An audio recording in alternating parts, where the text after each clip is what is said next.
iniciar el tiro. Ok. Bien, vamos a primero saludarlos.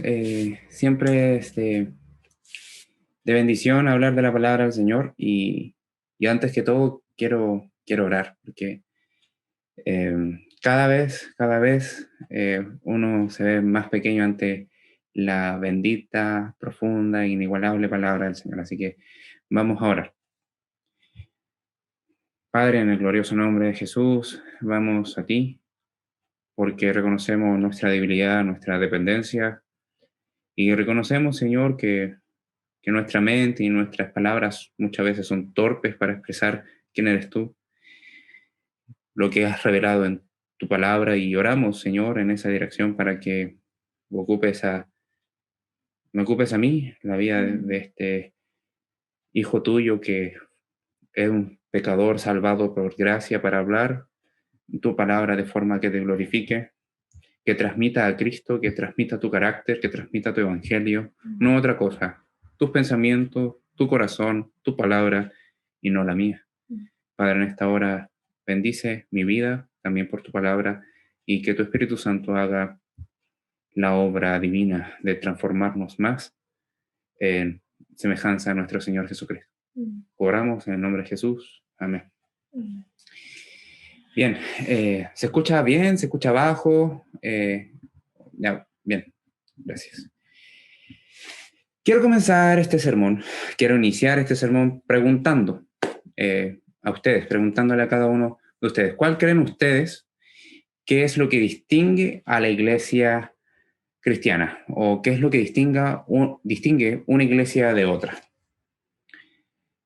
Quizás pueden pensar, o puedes pensar que puede ser por la música, por la forma en que se llevan los cultos, el formato que se ocupa para alabar al Señor, o por la cantidad de miembros, o la cantidad de miembros que se ven visiblemente en la congregación. Pero ante eso, quiero decir que lo que distingue, según la Escritura, a la iglesia del Señor Jesucristo es cuánto conocen a Dios, cuánto conocen su carácter, cuánto conocen el Evangelio del Señor Jesucristo, que es lleno de gloria.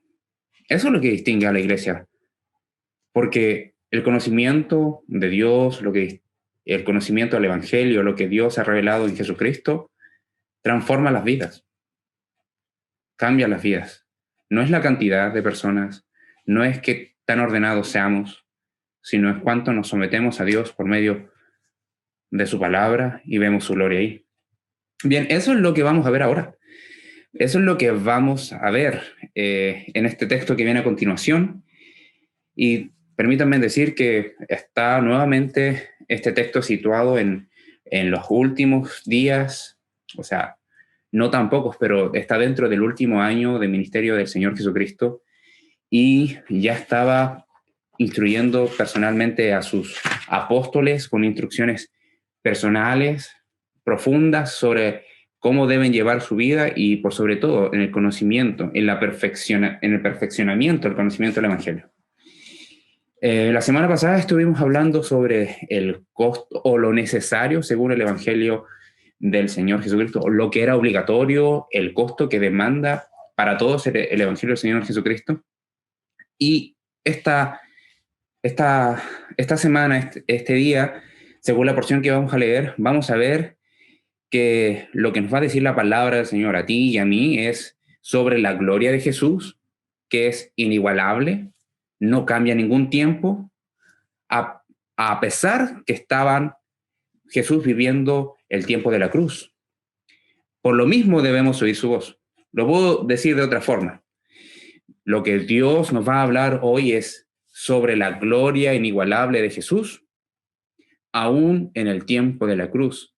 Por eso, por su gloria, por su autoridad, por su majestad, oigamos su voz.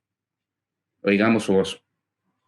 Bien, vamos a Marcos 9, de los versículos 2 al 13. Vamos a Marcos 9, del 2 al 13.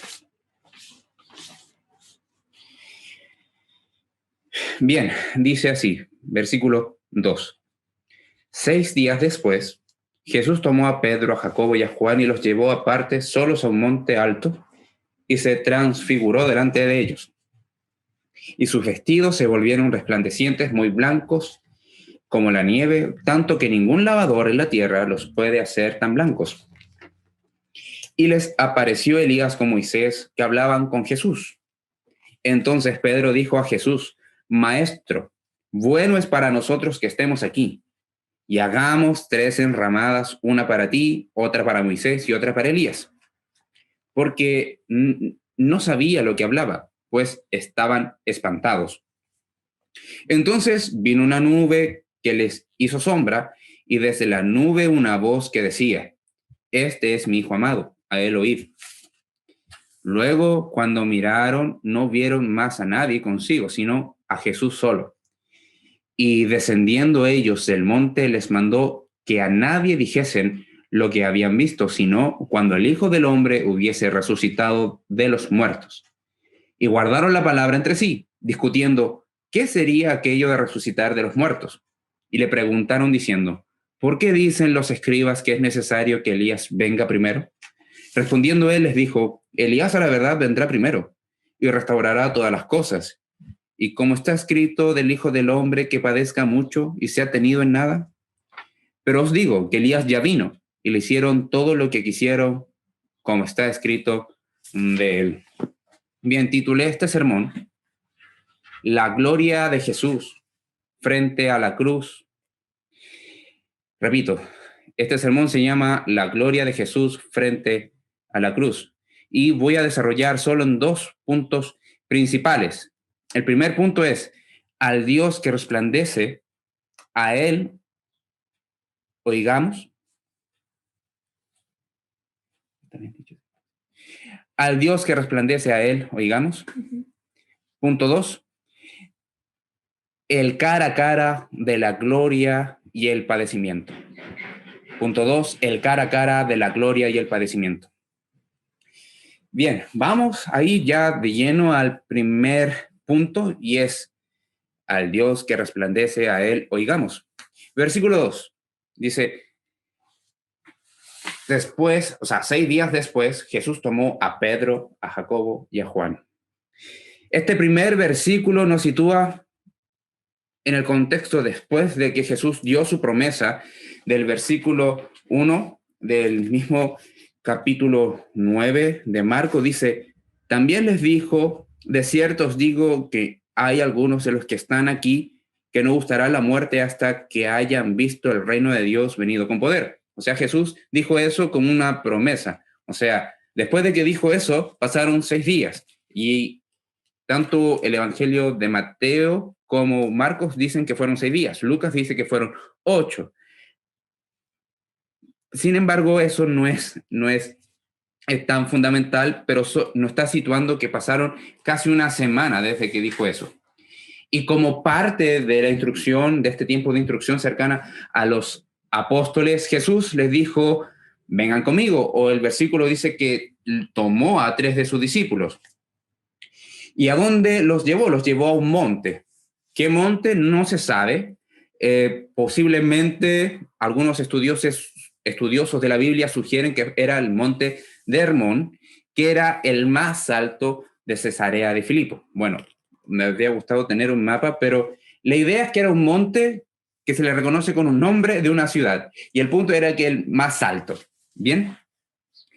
Lo impresionante acá es que Jesús en este momento se transfiguró. O sea, el versículo 2 no se demora mucho en decir que los tomó, se los llevó a un monte alto y se transfiguró. Que no es otra cosa que cambiar de forma. Esta palabra transfigurar se puede entender como metamorfosis, pero Jesús no se transformó en otra cosa, como por ejemplo una mariposa o algún animal o alguna bestia. No. El versículo siguiente nos da las características que sufrió al momento de esta transformación, de esta transfiguración. No sabemos bien el propósito porque no es específico, pero según lo que va narrando el contexto, lo que nos está narrando esta porción de las Escrituras, vamos a explicar lo siguiente. Primero es que dice el versículo 3, sus vestidos se volvieron resplandecientes, muy blancos como la nieve, tanto que ningún lavador en la tierra los puede hacer tan blancos. Claramente el texto nos está diciendo que su cambio en la apariencia fue algo visiblemente de pasar de lo mortal a lo divino. Pero cuando hablamos de resplandecer, cuando decimos divino, nos quedamos cortos. De hecho, el resplandecer, cuando hablamos de la luz, también nos quedamos cortos, porque lo que está queriendo decir es que la luz de Jesús brilló con gran fuerza y que incluso sus ropas comunes y corrientes de materiales desechables resplandecieron, se vieron tan blancos que ningún método humano puede llegarlos a dejar tan blancos. En el lenguaje común de hoy podemos decir que ningún detergente, ningún fregador de ropa puede dejar la blanca, o sea, la ropa tan blanca como se vio en ese momento. Ahora, ¿qué es lo que está también mostrando? Está mostrando su gloria, está mostrando esta gloria que le pertenece. Y ese es el motivo del por qué sus ropas se veían tan blancas, en un blanco extremo. De hecho, el escritor Juan Marcos es guiado por el Espíritu Santo para mostrarnos un poco más en detalle. Cuando habla de esta blancura, también se refiere a la santidad de Dios. O sea, no sé qué es lo que piensan ustedes cuando piensan en la santidad de Dios. Lo primero que se les tiene que venir a la cabeza es algo que no tiene mancha en ningún lado. Y cuando digo mancha, pensemos también en el pecado. Cuando hablamos de resplandecer, pensemos en majestad, como el brillo de un oro bien pulido y con el cual se elabora una corona para un rey. Nosotros estamos lejos del tiempo de los reyes, pero pensemos en esos ejemplos. Jesús resplandeció con mucho más fuerza.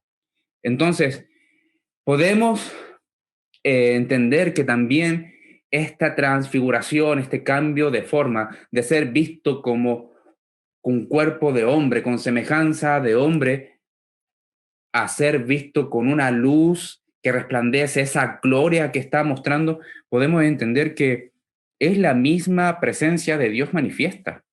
Es Dios manifestando su presencia, es Dios manifestando que Jesús es Rey, es Señor, es divino, es Dios. Y que es completamente santo, santo, santo, como oraba nuestro hermano Jairo. Y que todas estas cosas son inalcanzables para la capacidad humana. Eso también se puede desprender de que ningún lavador, de lo que dice el versículo 3, ningún lavador puede hacer la ropa tan blanca y ninguna luz común y corriente puede resplandecer tan fuerte como nuestro Señor Jesucristo. El versículo 4 dice, y les apareció Elías con Moisés que hablaban con Jesús. Pedro, Jacobo y Juan no tenían ni idea de lo que iba a pasar cuando fueron apartados por Jesús. ¿Ya? No tenían idea. Ven a Jesús resplandecer, lleno de gloria, lleno de luz, tan blanco, y además, ¿quién aparece? Bueno, Elías y Moisés, dos grandes siervos de Dios que fueron muy grandemente usados en el Antiguo Testamento. Y eso fue hace cientos de años, no fue como que hace un par de décadas habían venido Moisés y Elías, no, fueron hace 100 años hacia atrás. Hablar un poco de Elías. Elías fue un gran profeta reconocido por la nación de Israel y por los reyes de Israel, que fue llevado al cielo vivo, no murió. Y de Moisés se dice que cuando murió su cuerpo fue llevado al cielo, fue enterrado, pero después Dios manda un ángel que es llevado su cuerpo, el cuerpo de Moisés al cielo. Y ellos estaban hablando con Jesús. Y bueno, además el impacto que podemos ver que puede provocar esta misma escena, tenemos al menos dos preguntas que hacernos nosotros. Bueno, también ellos también tendrían que haberse hecho al menos estas dos preguntas. Y es, ¿por qué fueron ellos los que se aparecieron? ¿Por qué fue Elías y Moisés los que aparecieron ahí? Y también, ¿qué era lo que hablaban? Porque dice el versículo 4, que apareció Elías y Moisés y también que hablaban con Jesús. Aparecieron y hablaban. Bueno, algunos intérpretes de la Biblia sugieren que fueron ellos los que se aparecieron de Jesús por ser representantes. Bueno, Moisés, representante de la ley, porque Moisés mismo recibió la ley, y también Elías como el representante de los profetas, diciendo, bueno, la ley anuncia a Cristo y los profetas anuncian a Cristo. Entonces, ellos como representantes aparecen en ese momento, en ese monte, en lo alto. Entonces, teniendo eso en mente, ¿cuál sería el tipo de conversación? ¿Qué es lo que posiblemente estaban hablando? No sé si notan esta escena de la transfiguración, este cambio de lo mortalmente visible al cambio de lo glorioso que es Dios, que en la persona de Jesucristo, como resplandeció y esa luz que los apóstoles vieron, podemos notar que estaban entre la narración que nos cuenta de la cruz y luego nos menciona de los padecimientos que debe sufrir el Hijo del Hombre nuevamente en el versículo 12 de este mismo capítulo, y también los padecimientos que sufre Elías como siervo de Dios.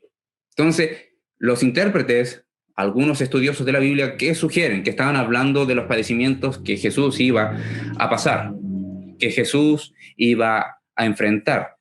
Al parecer, estaban hablando de los padecimientos que involucra el Evangelio, que eran necesarios para el Mesías, que Jesús estaba próximo a vivir. Jesús estaba bueno, algunos días, algunos quizás meses, de enfrentar la cruz, esa cruz que salva a todo pecador arrepentido, que cree en Él como Señor y Salvador. A lo que yo también quiero agregar, y puedo agregar, que todo estaba sucediendo como muestra de que todo lo dicho por Dios en el pasado, tanto en la ley como en los profetas, estaba llegando al clímax, estaba llegando a su cumplimiento certero en la vida de Jesús. Un cumplimiento lleno de gloria, cubierto por la santidad de Dios.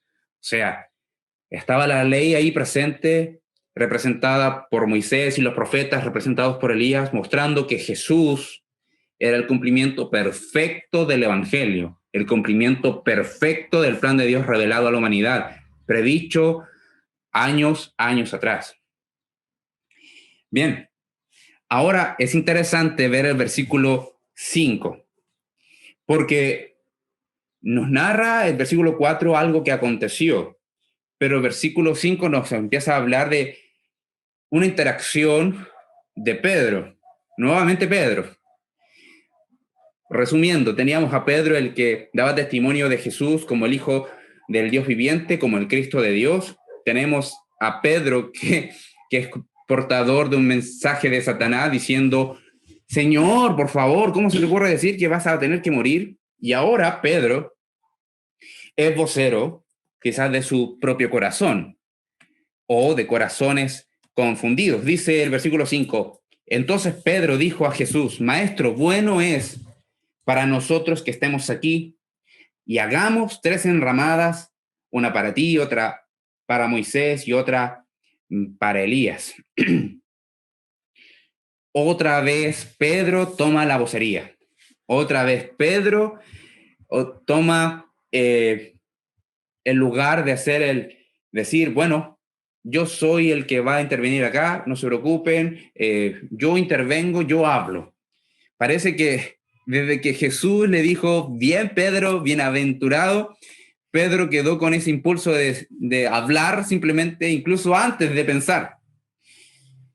Bien, pero como ya mencioné, lo que expresa Pedro era de un corazón sincero, era de un corazón que quería servir al Señor, que quería servir a Elías y a Moisés. O sea, Pedro probablemente está pensando, no voy a tener otra oportunidad, así que, maestro, ¿en qué le puedo ofrecer? Hagamos 3 enramadas, por favor, déjeme hacerle 3 enramadas.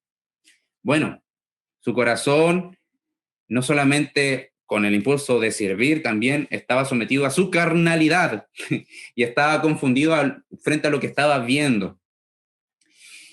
Frente a lo que estaba viendo. Es evidente que Pedro no estaba pensando en sí mismo, estaba queriendo demostrar amor a Jesús. Pero una buena intención no acredita que lo que estamos haciendo está del todo bien. De hecho, muchas veces nuestras buenas intenciones, por más que tengan lógica, no necesariamente están de acuerdo a la voluntad de Dios. Y es lo que el texto nos sigue narrando. Pero sin ir, bueno, antes de ir al versículo 6, es necesario decir que era enramadas. Si ustedes buscan en el diccionario qué es una enramada, van a ver que su significado es un lote de ramas, por eso enramadas, un lote de ramas que forman una figura o son apiladas simplemente.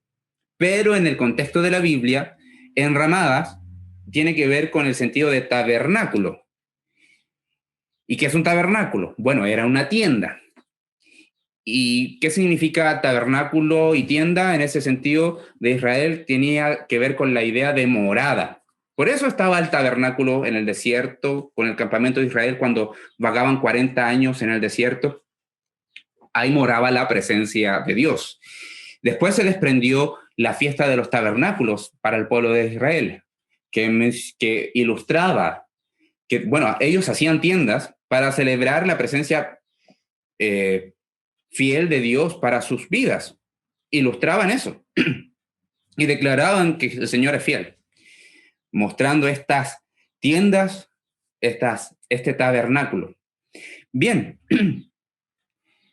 el fin de la propuesta, el fin de la propuesta de Pedro era conseguir una morada permanente o que al menos se extendiera de tiempo. Lo que Pedro estaba diciendo, maestro, hagamos tiendas para que ustedes se queden aquí tranquilos y puedan tener más tiempo del que aparentemente va a ocurrir.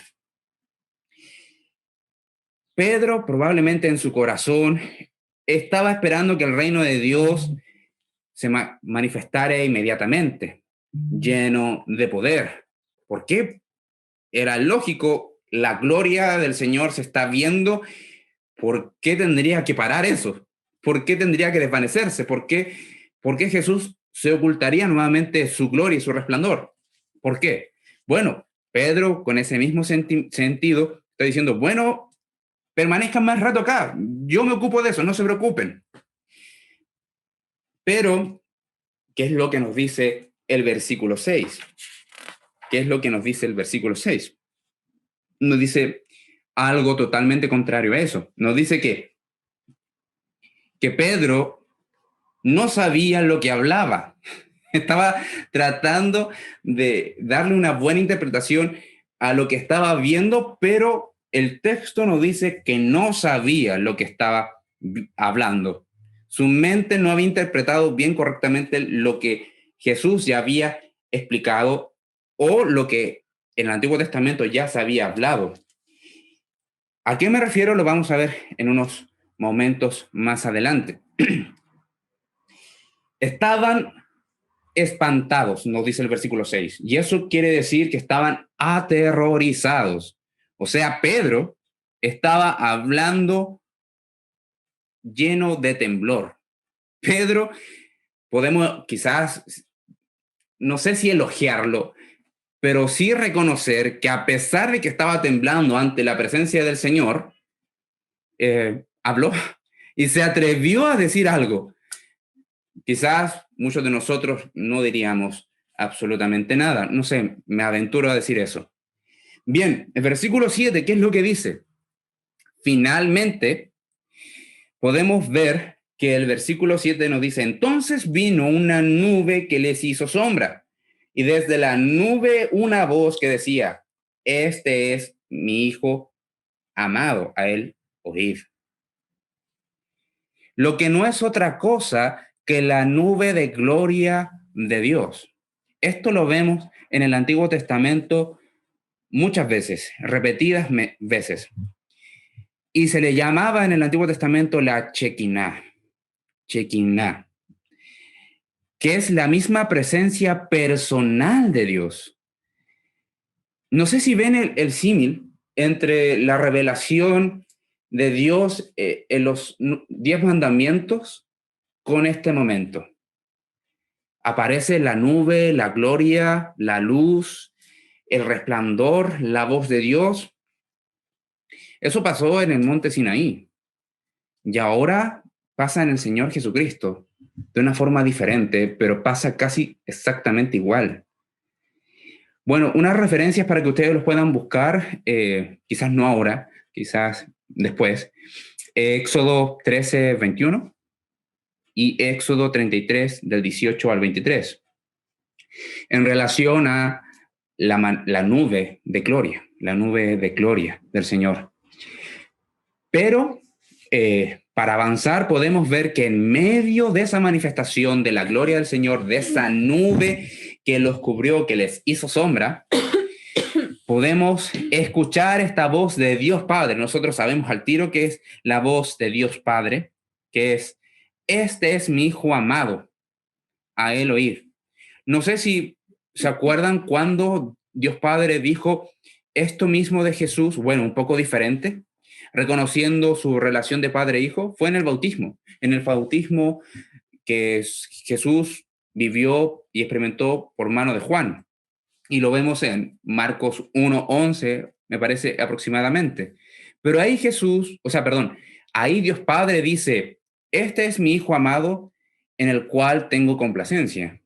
Ahora no dice producto de algo de gozo propiamente de Él, sino que exhorta y da un mandamiento. A Él oír. Ustedes tres que están escuchando, oigan a mi Hijo. Mi Hijo muy amado, es mi Hijo amado. Es una nueva oportunidad que se escucha esa declaración del Dios Padre diciendo que es su Hijo amado, lleno de ternura, lleno de amor. Y a la vez, junto con eso, da una orden. Oigan a Jesús, mi Hijo. Esto no tiene lecturas difíciles. Si tú lees este texto, no tienes por qué complicarlo. Léelo así. Si eres un discípulo de Jesús, si has creído en el Evangelio, debes escuchar la palabra de Jesús, las palabras de Dios. Y junto con eso, te manda obediencia. Te demanda obediencia. Y quiero aventurarme y ilustrarlo de la forma siguiente.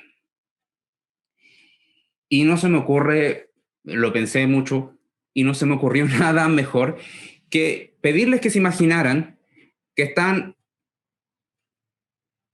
presenciando la coronación de un rey, con todas sus vestimentas, con todos los implementos correspondientes, con todos los adornos, con todos los elogios.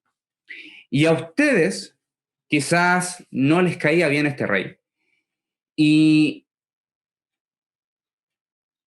se retienen o se oponen a este nombramiento, porque dicen que es ilegítimo, y que no corre con toda la autoridad que le corresponde. ¿Qué creen ustedes que pasaría? Frente a eso, la mayoría quizás de los guardias te detendrían, te mandarían a un calabozo y probablemente tu vida estaría en riesgo. Bueno, en este caso, Jesús está resplandeciendo como el Rey de Reyes, como el Señor de Señores. Y su autoridad es incuestionable. La autoridad del Padre dice que Jesús tiene autoridad y que su voz se tiene que oír y se tiene que obedecer. No podemos cuestionar eso. Quizás lo podemos tener claro en nuestra mente, pero tenemos que ir aplicándolo constantemente a nuestro corazón. Y quiero aplicarlo más intencionalmente para todo cristiano, para toda época, en toda época, y tanto para ti como para mí, tenemos que entender que las palabras de Jesús que están acá, que las palabras de Dios que están aquí, tienen que ser oídas. La palabra del Evangelio tiene que ser oída, la palabra de la cruz tiene que ser oída. Tenemos que prestar atención a lo que Jesús está diciendo constantemente a su iglesia, pero no solamente para oírla, sino para obedecerla. Si tú estás oyendo el Evangelio, si has oído una exhortación directa de Dios y que te demanda arrepentimiento y dejar algo, y tú te resistes de diferente forma a lo que su palabra te está demandando, estás haciendo justamente lo que acabo de ilustrar. Te estás parando delante de Dios y desafiando la autoridad que Dios Padre, que dijo que tenía Jesús. Pero antes de eso también quiero hacer algunas preguntas para que analices tu corazón. Analiza tu corazón pensando en si ves la gloria de Jesús, si ves la gloria de Dios cuando lees la Biblia. ¿La ves? ¿Ves cómo estas páginas destellan luz cuando lees sobre acerca de Dios y acerca de Jesús? ¿Eso impacta tu vida? ¿Eso te ha provocado lo mismo que le provocó a Pedro de sentir terror y temblor? ¿Te pasa? Bueno, si es un sí, quiero decir que es bendición de Dios. Pero además de eso, quiero hacer otra pregunta. Si es un sí, ¿te esfuerzas en donde la gloria de Dios que resplandece en la persona de Jesús, te esfuerzas en obedecer sus palabras? No es solo reconocer que eres bendecido por Dios al ver su gloria. ¿Ves cómo te está confrontando para obedecer sus palabras? Pero si es un no, ¿por qué crees que se debe? ¿Por qué crees que se debe que no te ves impactado por esta gloria de Dios, por la gloria del Señor que está aquí revelada en su palabra? ¿Por qué? ¿Por qué crees que se debe que no te impacta o que no la ves? Bueno, mi consejo, no me puedo limitar más a que darte un consejo, pero con urgencia, un consejo de urgencia.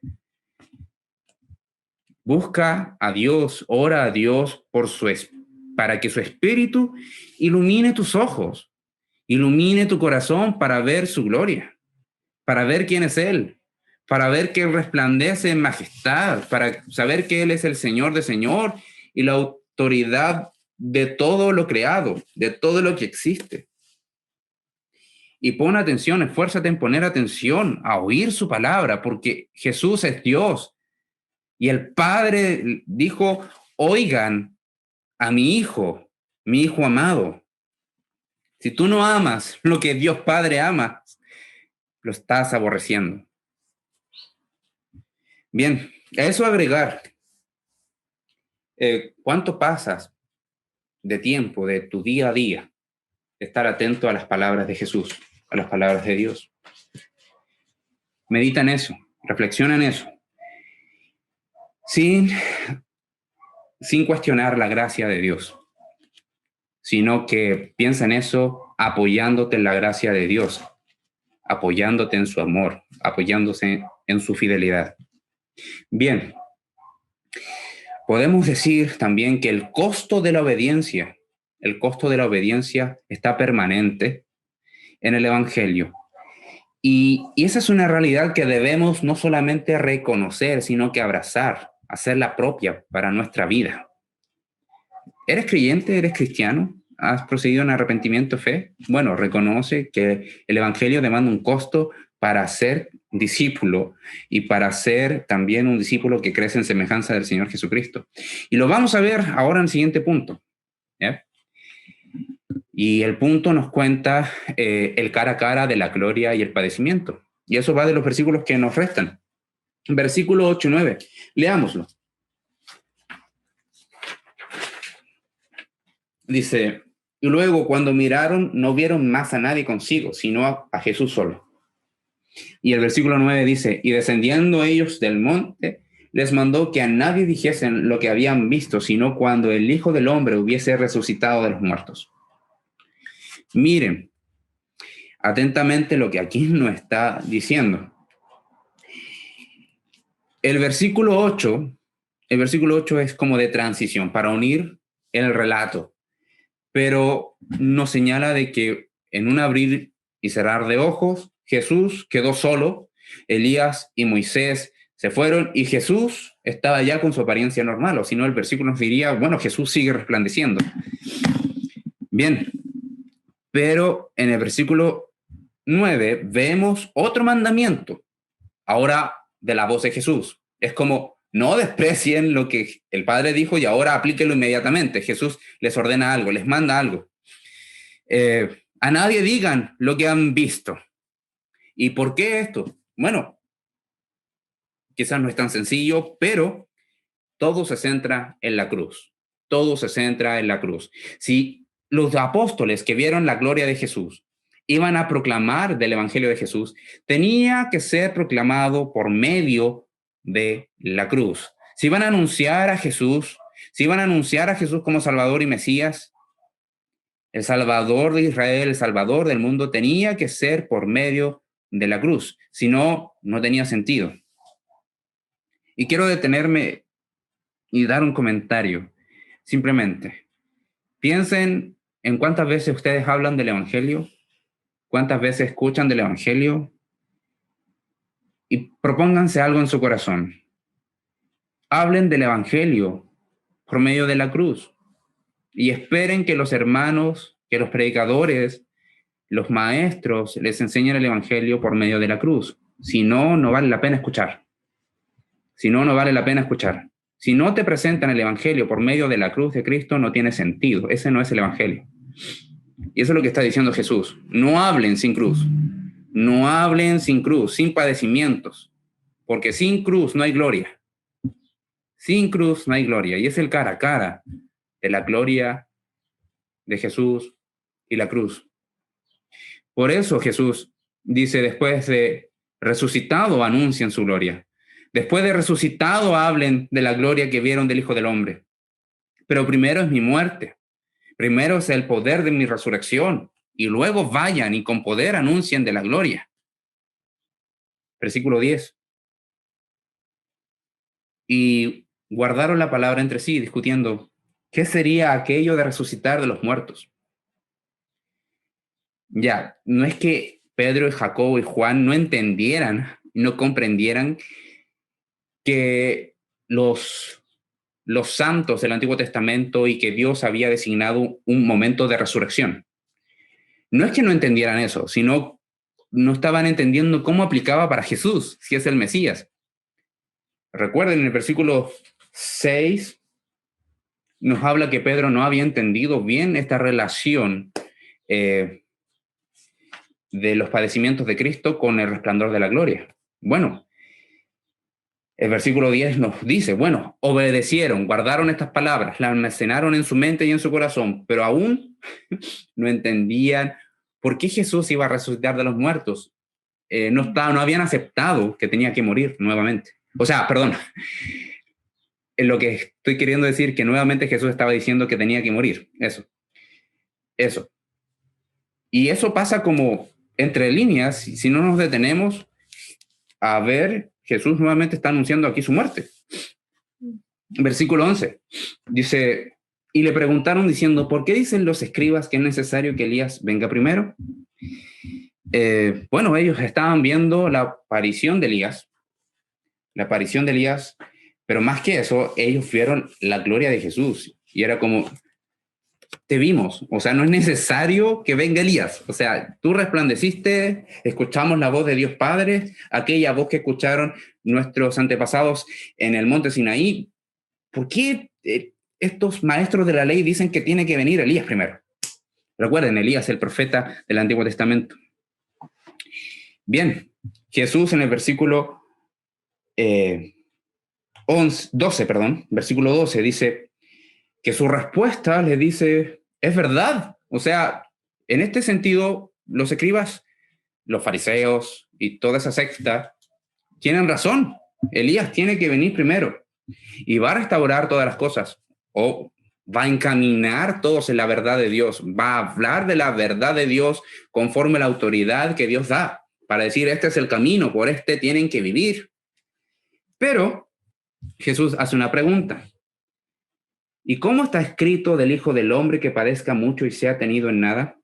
Es como, bueno, no se confundan, Pedro, Jacobo y Juan. Es verdad, pero eso no quita que el Hijo del Hombre, en este caso Jesús mismo, tenga que padecer, tenga que morir, tenga que sufrir, tenga que enfrentar la cruz. Una cosa no quita la otra. Y el punto aquí era de orden, de orden. Es verdad que Elías estaba anunciado en el Antiguo Testamento que iba a venir nuevamente como aquel que prepara el camino del Señor. También se habló de que deseaban la muerte del profeta Elías. Esto es Jezabel y el rey Acaz. Jezabel era la esposa del rey Acaz, o Acab. Y frente a eso, Jesús dice, bueno, el Hijo del Hombre también está profetizado que sufre, que tenga que morir. Y la semana pasada lo vimos. Muchas profecías hablaban de que Jesús iba a padecer. Muchas profecías. Entonces está diciendo, no se compliquen, es un asunto de orden. El padecimiento es primero, antes de la gloria. Si queremos ver a ese Elías que va a restaurar y va a encaminar el camino del Señor para mostrar su gloria visible, como la vieron ellos, bueno, el Hijo del Hombre tiene que padecer primero. Por eso esa pregunta como capciosa. Bueno, ¿dónde dejan el padecimiento del Hijo del Hombre? ¿Acaso no tiene que padecer mucho, ser despedazado? ¿No tiene que ser tenido en nada? ¿No tiene que ser desechado? Bueno, le está diciendo, hay un orden, no se adelante, no se tupan. Bien, pero no queda ahí la respuesta de Jesús. La respuesta de Jesús termina diciendo en el versículo 13, pero os digo que Elías ya vino y le hicieron todo lo que quisieron como está escrito de él. Acá Jesús está mostrando a otro tipo de Elías, a un Elías conforme a la autoridad de Dios, conforme al tipo de profeta que fue Elías del Antiguo Testamento. Y acá Jesús se está refiriendo precisamente a Juan el Bautista. Porque nosotros entendemos que Juan el Bautista fue el que antecedió a Jesús en anunciar el Evangelio.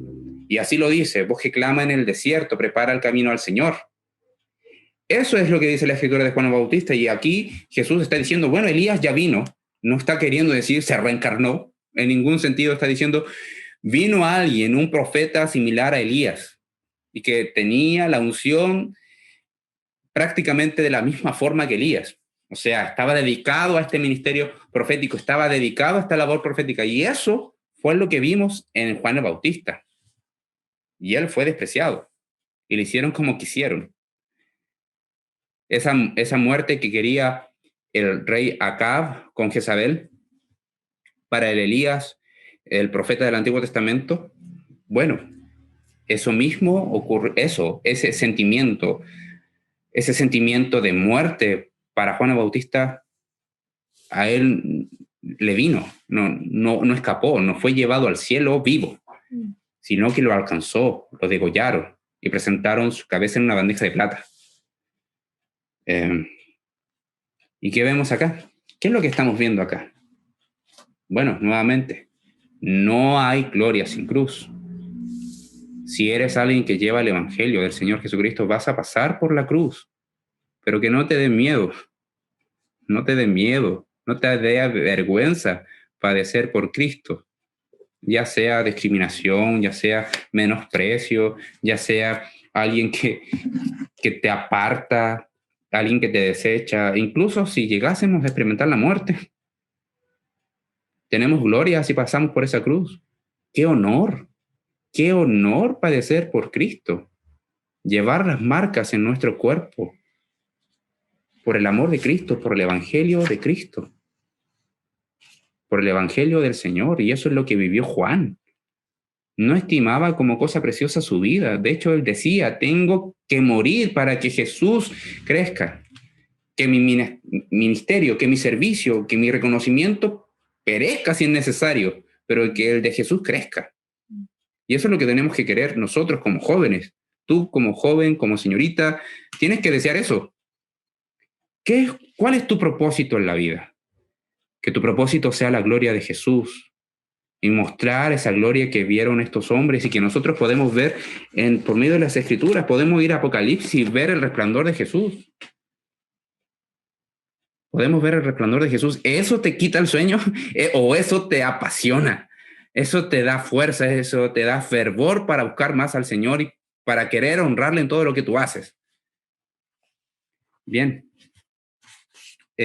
Quiero ir concluyendo después de estos 12 versículos del sermón que titulé La gloria de Jesús frente a la cruz. ¿Ven esta relación? Bueno, esa no es la pregunta. Para ir cerrando, quiero hacer algunas preguntas. ¿Qué haces tú después de ver la gloria de Jesús por medio de su palabra? ¿Qué haces? ¿Dices, qué bonito? ¿O quieres servirle a Jesús? ¿Quieres dar tu vida por Jesús, por Dios? ¿Quieres dejar tu pecado por Jesús? Hermanos, es verdad, vamos a pecar. Vamos a pecar. Pero tú tienes que esforzarte por todos los medios para pecar menos de lo que ya pecas. Pero no pienses que vas a dejar de pecar sin hacer nada, sin buscar a Dios, sin exponerte a su gloria, sin exponerte a su cruz, sin exponerte a su resurrección. Cuando vas a la Escritura, le pides al Señor, inúndame con tu gloria, inúndame con tu resplandor, inúndame con tu luz. Eso define lo que haces. Eso define tus pensamientos, define lo que sientes, define tus proyectos, tus relaciones, con quién te vinculas, con quién entras en confianza. Eso lo define, la gloria del Señor define tu vida. Finalmente, eso quiero decir. Hay tanto por lo que orar, hay tanto por lo que nosotros entregar nuestro corazón delante del Señor. Tú lo ves en tu vida. Ves que dices, uy, tengo trabajo que hacer. Es como entrar a tu pieza, verla toda desordenada y decir, no importa, mañana lo hago y te acuestas nomás. Es lo mismo, tú ves tu corazón desordenado, ves tus pensamientos volviéndose locos, tus impulsos y tus deseos todos alborotados y decir, no importa, mañana lo hago. O los ataca y dice, Señor, ayúdame a arrepentirme de mis pecados por medio de la gloria de tu cruz, la gloria que hay en ti. Bien, para cerrar, todo esto, si eres un verdadero creyente, si eres un verdadero cristiano, y si distingues que esta verdad es central en la iglesia de Cristo, gózate en la gracia. Disfruta de esta gracia, porque estamos en victoria. Pero una cosa no quita la otra. Reconocer nuestro arrepentimiento no quita, o reconocer la gracia de Dios no quita que no tengamos que arrepentirnos de nuestros pecados día tras día. Esfuérzate. Y esforzarse es eso, esfuérzate. Es llevar a cabo lo que más puedas para la gloria del Señor, dependiendo en su poder, en su espíritu, porque de lo contrario vas a ser solamente alguien que va a ir mejorando religiosamente, no para la gloria del Señor. Si lo haces para la gloria del Señor, por su poder, por su espíritu y su palabra, le vas a dar gloria. Si lo haces por tus fuerzas, te vas a honrar a ti mismo. Te vas a honrar a ti mismo y tu habilidad de ser disciplinado solamente, o disciplinada. Bien, como conclusión, miren la gloria del Señor por medio de su palabra y adórenle porque Él es digno. ¿Oramos? Padre, en esta hora, ayúdanos a que nuestra mente sea iluminada, a que nuestro corazón sea inundado por tu palabra y podamos ver tu gloria. Señor, que ese sea el sentido de de nuestro corazón al ser expuesto a tu cruz, a tu evangelio. Ayúdanos a estar dispuestos a dar la vida. Ayúdanos a ser verdaderos discípulos que te honren con lo que hacemos y con lo que dejamos de hacer, confiando en que si somos creyentes, tu Espíritu está en nosotros y opera en nosotros para hacernos más como el Señor Jesucristo. Perdónanos cuando nos entretenemos con cosas vanas, con cosas vacías, huecas, que no tienen sentido en la vida. Más ayúdanos a apreciar todo lo que nos das para tu gloria, para tu gloria. Perdónanos, Señor, si desviamos la mirada de ti. Más ayúdanos a mirarte, contemplarte, a disfrutarte, a vivir con fervor por ti, tener pasión por ti. Y si es necesario dar la vida, que así sea. Te honramos, Señor, te glorificamos y oramos pidiendo tu misericordia para ser sostenidos día tras día. Oramos en el nombre de Jesús. Amén.